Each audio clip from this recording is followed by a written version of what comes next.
Hi everyone, welcome to Dragonfly Radio, and today with me I have a wonderful individual here from our community in Greater Sudbury, Lise Perreault with our Greater Sudbury Police Services here locally. She's a advocate in our community, one of the coordinators, one of the individuals that what I love about her is she's constantly working with seniors and promoting programs. So welcome. Thank you for having me, Joy. I've been looking forward to this. It's definitely something a little different probably. Yep, it is. We see you around town all the time. So you are very active in our community, always promoting a working relationship with our seniors. So tell us a little bit about yourself and your role. Well, my role is that of a civilian. I am not a police officer. I am a civilian with the Greater Sudbury Police Service. My role is to be the community safety personnel, and my portfolio is seniors. My job is to go out in the community and connect with other community organizations to make sure that we have a network there in place to support seniors as they age and as they need more and more services. Also, to go out in the community and educate seniors on different issues that they may come across, including fraud, personal safety, and elder abuse, of course.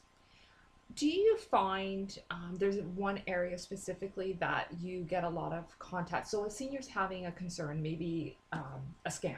I mean, that seems to be one of the most common uh, media releases we see lately. You know, someone's trying to either knock on a door or on the phone, and there's a disadvantage for many of our aging population. Is there anything lately? Is there any tools, advice you can give to them? Well, it's always important to remember when you get that phone call that you don't know who's at the other side of the Yeah. phone. You don't know who's at the other end. It could very well be your bank, or it could be a scammer trying to get your banking information. Um, you have to remember that your bank and other organizations that you do business with will have your personal information. They won't need to ask you those information, like your last name, confirming your address, your date of birth, and things like that. Those are things that you should keep to yourself and not easily give to other people.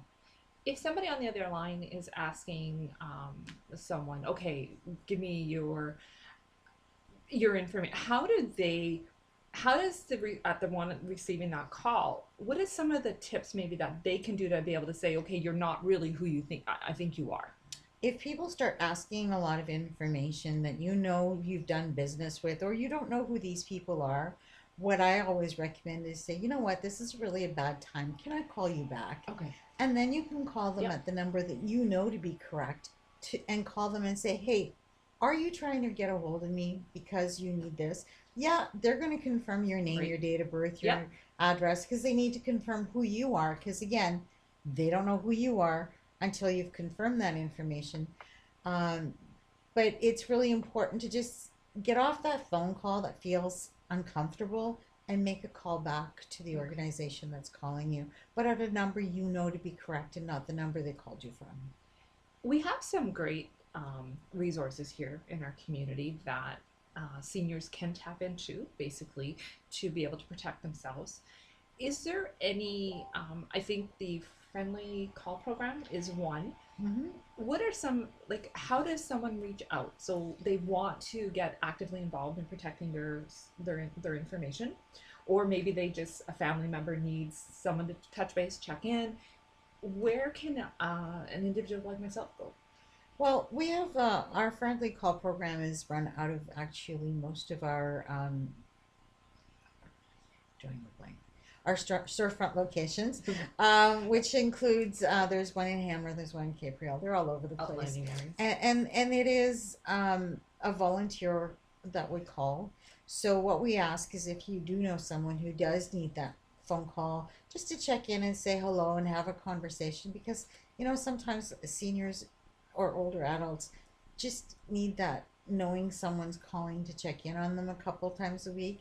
So you would call us, you can call the Greater Sudbury Yeah. Police and speak with our volunteer coordinator. She can take your information, or she can send you the application that you need to fill out, and then she'll make the arrangements for someone to contact you, and you'll be told, okay, starting on this date, this is when we're going to start making the calls, and then someone will call you on a regular basis just to say hello.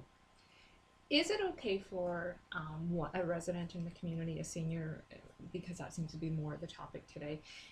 to be able to call, and is there any time frame? Like, should they call right away if something's happened and they wonder, I don't know if this is legit, or I made the call back and it's just some weird techie number, or the number doesn't exist? Should they wait till the next time it happens, or should they actually, like, are you a 24/7 open for business kind of organization where they can just contact you? So we have an information officer who sits at a phone 24 hours a day. Perfect. If they're not there, they're just busy with something else. They will get back to you. Um, if you're not sure, if you don't know, that's one option. You can call our information number, our information officer, and speak with the information officer. They can give you some guidance and tell you, you know what, this is a scam. If you've ever gone that step where you've provided them with a credit card number, or you've gone out and purchased that iTunes card or those big coins that they told you that they want Yeah. as payment, but you haven't completed the transaction, stop there, call our service, because you are now a victim. Once you've given that money to them, then you're definitely a victim and you must report it to the police. If you're just getting those phone calls and they're just annoying you, and unfortunately, if you're not a victim, these people are generally not in Sudbury, they're in other countries. So what we recommend is go to the Canadian Anti-Fraud Center website and go and look there. They list all the frauds that are active in Canada there, and you can also log your call in there. Oh, so like a little running database. Yeah. To be able to keep people up to And date. and it's been used. Some years ago, we had 70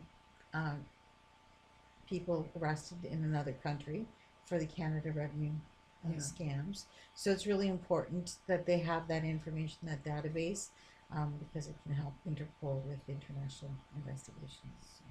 With your experience that you've gathered over the years, and you're always, like I mentioned, you're always interacting with our seniors, and at every event that I can think of, whenever there's something happening, you're there present, promoting, this is what we do, this is what we can offer, building that relationship, right? Mhm. So that it's not scary if they have to make that phone call or they have to have someone come to their home. Is there any words of wisdom that you've gathered through your experience that you think, what, we see a lot of this, or is it just basically due diligence? Well, due diligence is part of it. If you do become a victim, don't be embarrassed by it. Don't feel ashamed of having become a That's victim, true. because you're a victim. Yeah. It plain and simple. They played you. It's not your fault. There's nothing you could have done to prevent it from happening. They had you hook, line, and sinker. Yeah. They reeled you in. It's really unfortunate, but if you don't report it, that's where you could become re-victimized over and over again, because these scammers, once they get that $50 from you, will then ask for $300, It'll and then keep they'll ask for going, eh? $3,000, and it escalates every time. And because you've been victimized that one time, they will continue and continue. And there's even scammers out there who will contact you after you've gotten rid of one scam, to say, let us help you. We can help you recover your money for a small fee. Okay. So Yeah. you've got to watch for that Yeah. too. So Yeah. Be and responsible. it's not just seniors, anyone in a vulnerable situation, someone who's lost a family member recently, or who has a family member who's sick and suffering, they can easily be victimized because they're vulnerable. Their sensitivities are with their family members and not with this phone call that's just annoying Yeah.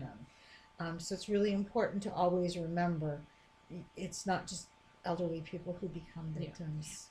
And I know for myself, with starting Dragonfly, that was a big factor, was looking statistically, is when you went to the anti-Canadian fraud components in the stats, 6% of Canadians had their identity stolen after they died, right? And that was kind of that triggering light, like, that's just so unright. It's just wrong Mm-hmm. in so many ways and factors. Well, thank you so much. I know this was kind of a prelude into coming up to Aging in Action with our Eastlink taping coming up, and you are one of our prominent guests.